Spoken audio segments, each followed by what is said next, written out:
Hi there. Welcome to Heart Awakening interview series, and today I have a very special guest, and this is Brock Tully. And before I let him say a word, I must talk a little bit about him. First of all, he is one of our co-authors in Heart, Mind, Wisdom Collection #1. We're so excited, Brock.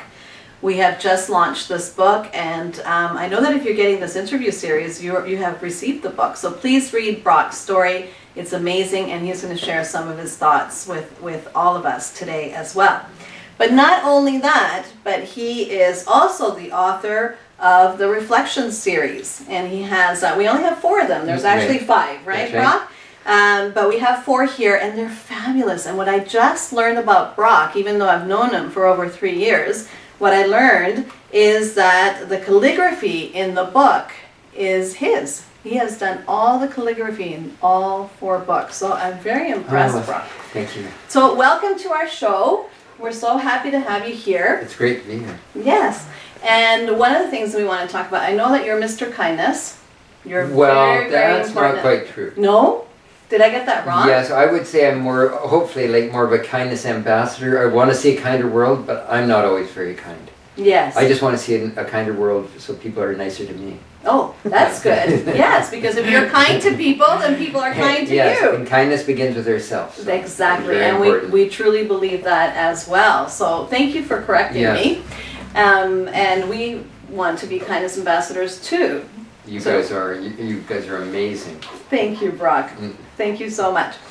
One of the things that we'd like to talk to you about today is how you came about going around North America, not once, not twice, but 3 times, and each time 10,000 miles, spreading kindness. Yes, okay, so... On my bicycle. Yes, on your bicycle. On my bicycle. Well, the first bicycle trip was way back in 1970.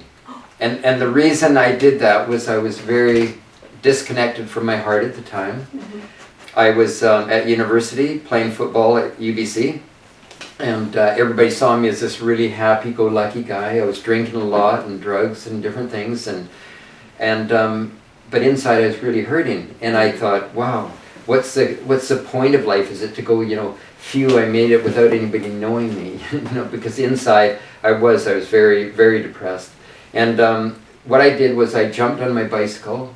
At that time, people weren't bicycling around North America, and it was very unusual, but I had an old 10-speed. I had packs all over my back, the old canvas ones, and I started just riding and riding and riding, and I went from Vancouver to Washington, D.C., down to Miami.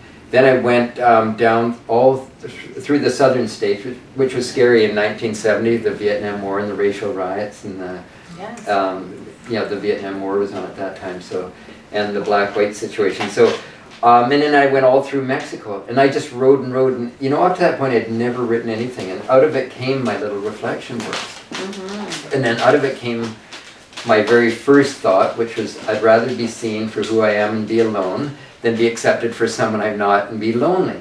And that would really summed up my life, because before that... Okay, let me interrupt you. Can you say that again slowly? Yes. Because that's one of my favorite quotes that you have. So please say it one more time. And that is a really powerful one for me. And it's, I'd rather be seen for who I am and be alone than be accepted for someone I'm not and be lonely. Absolutely. And before, I had so many people around, but I was so lonely. And why was that? Because I was disconnected from my own heart. So now I'm much more alone in the sense that I'm closer to my heart. And so I'm not as lonely. But I still, the most important thing to me that I really want to get across is that it's the journey of life. I write these beautiful books that I think are beautiful, and I say that humbly because I feel all these thoughts came through me, and I think they've touched other people's hearts, and so that really connects our heart. And so when they've come through me, and the most beautiful thing that ever happened to me, before I used to want the money or the trophies or the marks or something out there to make me happy, and then I got a letter from a woman quite a few years ago, and she wrote to me and she said, my favorite grandmother passed on, and her last request was to be buried with one of your books. Oh wow, that's so amazing. You just think how incredible that was. So the thing that is really most important for me is for people to know that I lose touch all the time too. I wrote these, but I don't always live up to what I wrote. That's my journey. But if I waited till I was living perfectly or really in touch all the time, then we'd never do things. So I think it's a really tough thing to get out there and try to make a difference, because you're also very vulnerable. People think, well, you must be living up to that, or they call you the kindness guy or whatever. And so that's what's important to me, is for people to know that I falter a lot, and we need to be there to support each other when we falter.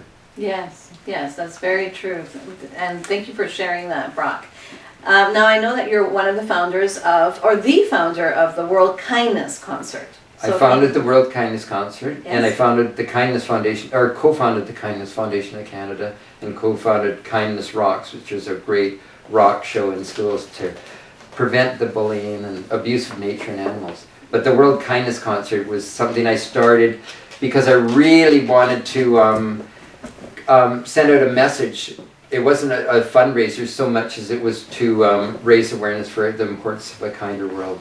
Yes, yes. And now, I believe this year is the 13th year? This is the 13th year coming up. So 2013, 13th year. Wow. I love the World Kindness Concert, Brock. Aww. I have been going for, I guess this will be my 4th year. Mm. And I just love the energy of the singers and just the whole idea of people getting together in the name of kindness. I mean, it's just amazing. Joy and I could not believe that we didn't know about the World Kindness Concert before. So the bigger it gets, the better, as far as I'm concerned. And it's amazing, all the performers that give their time, such great quality of people, and all being there for that same message. And I love the ripple effect of that. Yeah, and that's not the only thing that Brock does. You also are part of Kindness Rocks. Now, can you tell us a little bit more about that? Yes, now I co-founded that with Jeanette and Jonas, and we come into a school, like a high school, we transform the school. It's, make a stage in there with the bubbles and the smoke coming off the stage. It's a rock concert. And in between each song, the band talks about how they had been bullied or were bullies. And the kids are just going crazy. They just love it. And when the messages come up, they're just right there. You can hear a pin drop. So it's a fantastic show. We just reached 10,000 kids in a week. Wow, that's amazing. Yeah, from grade 1 to 12. Amazing. Yeah. Yeah, so keep going with that, because that's just amazing. Yeah, it's a great show. I'd like to go back to your bicycle tours, because that was just amazing that you actually, on a bicycle, did 10,000 miles 3 times. Yeah, the first one was 1970, and that was a journey back to my heart. And then it was interesting because then 30 years later, after I started the Kindness Foundation, everybody said, why don't you redo your trip? And so it was crazy because I did another trip, and it was about 18,000 kilometers from Vancouver to California to Florida, up to New York, New Brunswick, and back across Canada. And that was more of a journey to... the first one was I almost took my life. The second one was to really give with my life. And the third one, I really needed to see a psychiatrist for that, because that one was in 3 years ago in 2012, or sorry, 2010. And that was a really tough one through Mid-America. And I was pulling a big 70-pound trailer. Wow. And on that it said, and I did it solo in the middle of winter, but I was coming in and speaking at schools, and on that trailer it said, Vancouver, Canada challenges your community to be kinder. So I was just, and that was 8 months, and that was really took a toll on me in a lot of ways. But, I would do it again in a heartbeat. Well, not really, but I would. It was just amazing just to see kids' faces, to come in and speak to these schools, like 400 kids at a time, to see their faces. I mean, that's the beauty. So how does that work, Brock? Did they know that you were coming? No, they would actually see that I was coming. But I had a team of people in Vancouver that set me up with a place every night for 8 months. I was hosted by every different kind of people all over North America. Wow. It was an amazing trip. And and the first trip really led into all my little reflection books. Okay. You're going to ask me, right? Yes, I love the reflection books. I love them. And that started me off in those, and I started writing little thoughts. Like now I have over 180 thoughts. Honestly, I can't believe that these have come through me, because I was never a writer in school. But that first trip connected me to my heart, and they just kind of came through me, Oh, wow. And so a thought I'd love to share would be, I may not be able to change the world I see around me, but I can change the way I see the world within me. Wow, that's amazing. And yeah, so all these little thoughts. Here's a neat one around kindness. One that's good. One kind act by one kind person is the kind of action that shows kindred spirits how kindness can rekindle our oneness.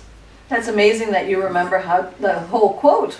Well, you know, it's like, yeah, hey. especially when my memory's not so good. But it's amazing with these little thoughts, because of all these like 180 thoughts, you could almost open to a page and say the first word, and I could say what the thought is. Really? Honestly, oh, I knew you were going to do that. Okay, try. Give me a couple of words. I learn most. I learn most not when you try to teach me, but when you are what you want me to know. That's right. Okay, we'll try one more. Okay. Okay. Oh, that's too long. Okay. Yeah, Enough times I've said. Oh, I think you meant to open to another page. Try another page there.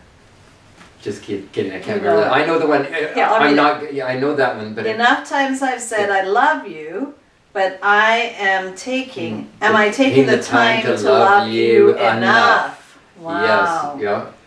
They're lovely, Brock. Thanks so much. Okay. Don't test me anymore, though. Okay, I won't test you anymore. Honestly, most of the time, what I'm saying is that they really did come through me, and it was just so special. Every time one of these came through, you know. So you were inspired to write the thoughts. Oh yeah, one that was inspired when you know, Christopher Reeves, after he had his accident and everything, was our happiness doesn't depend on the number of challenges we are handed, but on how they are handled.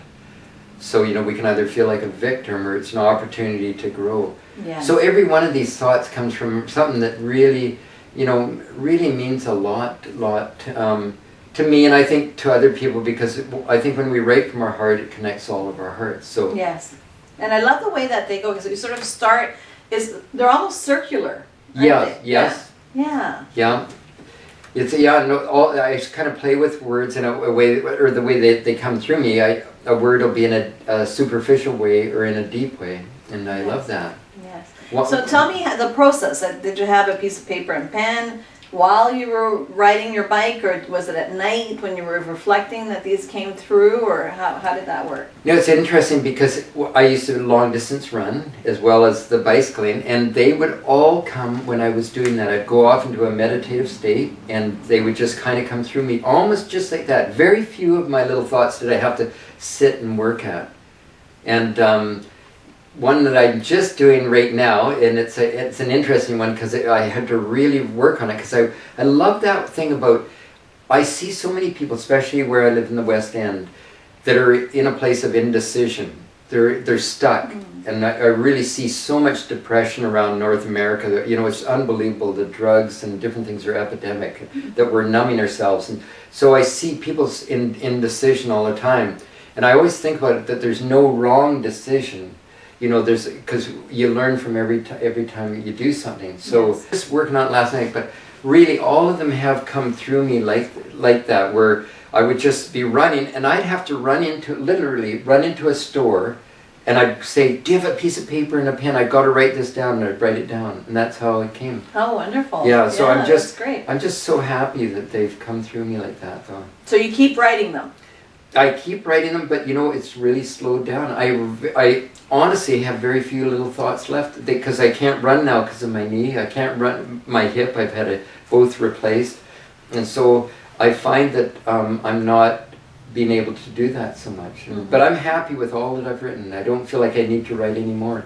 Okay. I really think music and books and movies are the best way to reach people. Yes. With a message, and I've done the books.